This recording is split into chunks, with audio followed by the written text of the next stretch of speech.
ලොන්තියෝ කලේ අනුරට ඕනදේ.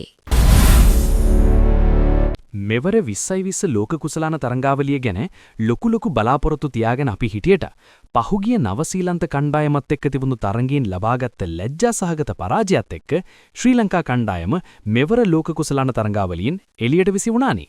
ඒක අපි හැමෝම දන්න දෙයක්නේ. එදා මැච් එක බලන්න ආපු කොල්ලු කෙල්ලු වගේම මුහුණු පොතේ YouTube අවකාශයේ කරක් ගහන ගොඩක් අය ලොන්තියෝ කියන විශේෂ නාමකරණය සහිතව ඒකට අවශ්‍ය කරන ප්‍රතිචාරය අඩුවක් නැතුව දක්වලා තිබුණා. ටීම් එකේ 11 දෙනාගේම කෙරුවාවන් වෙන වෙනම විවේචනය කරලා තිබුණා. අපරාධි කියන්න බෑ සනා ලසී දෙන්නටත් එකම හැන්දෙන් තමයි බෙදලා තිබුණේ. ඔය අතරේ ලොන්ත ක්‍රිකට් අපිට එපා. මේ ලොන්තයෝ ගෙදර යවන්න. මේක වෙනස් කරන්න. සිස්ටම් චේන්ජ් කරන්න. රජය මැදිහත් වෙන්න වගේ අඳෝනාවන් ගණනාවක් හැම පැත්තෙන්ම ඇහෙන්න ගත්තා. දැන් තමයි සීන් එක පත්තු වෙන්නේ. ඊට කලින් කියන්න ඕන ඊට පස්සේ තිබුණ පාකිස්තාන් තරගය ඔන්න දිනයි මෙන්න දිනයි වගේ තිබිලා අන්තිමට ඒකත් පරාජය වුණානේ. හැබැයි මාර ගේමක් දුන්නා නේද කියලා මේ තත්ත්වය වෙනස් වෙයි කියලා හිතන්න අමාරුයි. මොකද ඒ වෙනකොටත් වැඩේට අවශ්‍ය කරන සියලු පරිසර තත්ත්වයන් සකස් කරගෙනයි තිබුණේ. ඒක මෙහෙමයි වුණේ.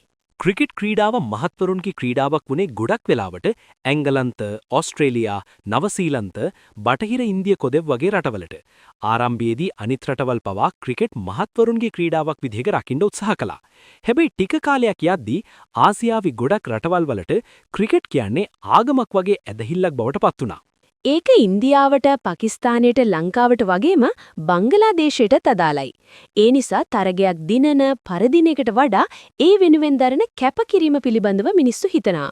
ලොරි ටෝක් දෙන අයට වඩා හැකියාවෙන් වැඩ පෙන්වන උන්ට මිනිස්සු ආදරය කරන්න පටන් ගන්නවා. අරවින්ද, සචින්, සනා, කෝලි වගේ අයට මිනිස්සු අදටත් ආදරය කරන්නේ ඒකයි.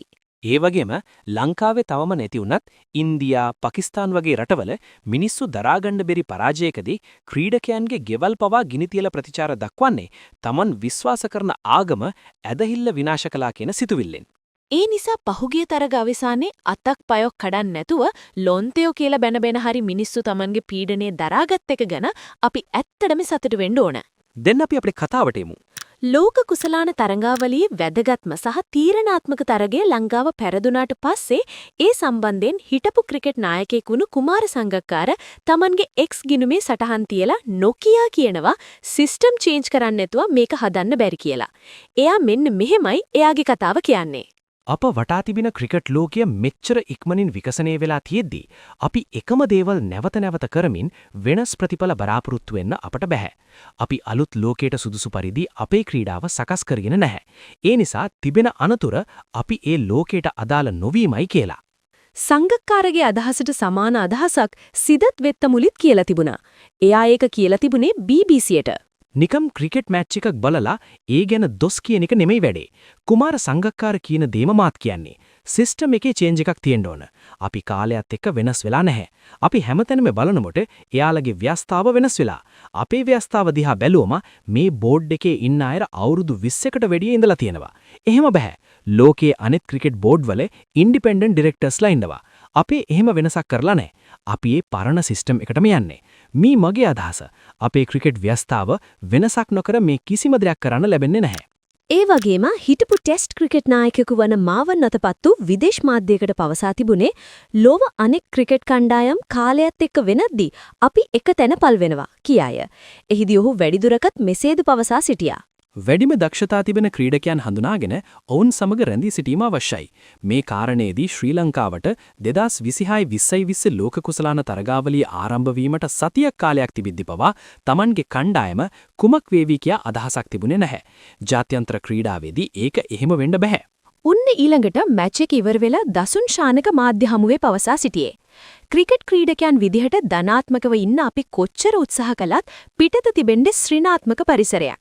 අපි ක්‍රීඩා කරලා යාවි. නමුත් අනාගතයේ එන ක්‍රීඩකයන් ගැන අවධානය යොමු කර මේක නතර කරන්න රජයට පුළුවන් වුණොත් එයි නොවුන්ගේ මානසික සෞඛ්‍යයට හොඳක් සිද්ධ වේවි.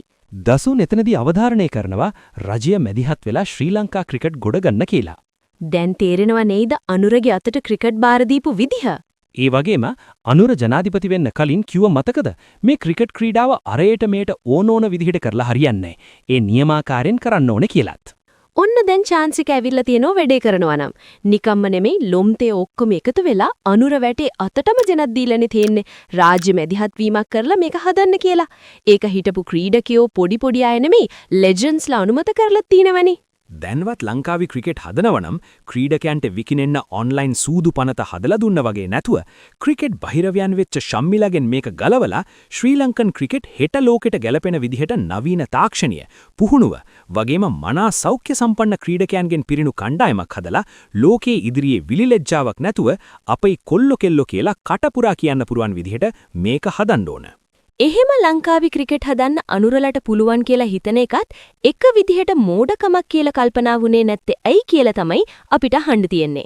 හැබැයි අර කියපු ලෙජන්ඩ්ස්ලා ශම්මිලා අනුරලගේ රෝල් එක ගැන දන්නේ නැතුවද දන්නේ නැහැ ওই විදිහට කිව්වේ. නැත්නම් අපේ රටේ යැපුම් මානසික පුරවිසියාගේ චින්තනය නිසා වෙන්නත් පුරුවන්. අපි බලාගෙන ඉන්නේ හැමදේම රජේ කරයි කියලා. ඒ නිසා ඔට්ටු කාසි වලට යට වෙලා තියෙන ක්‍රිකට් ගොඩ ගන්න කියලා අනුරට කියන්නේ නැත්තෙත් ඒ නිසාම වෙන්න පුළුවන්. දැන් ඉතින් මෙච්චර කාලයක් කිසි දෙයක් හරියට කරගන්න බැරි වුණු අනුර එයාගේ ක්‍රමයට මේක ගොඩගන්න විදිහ බලාගෙන ඉන්න තමයි අපිට තියෙන්නේ. එහෙනම් ආයිබෝවන් වේවා.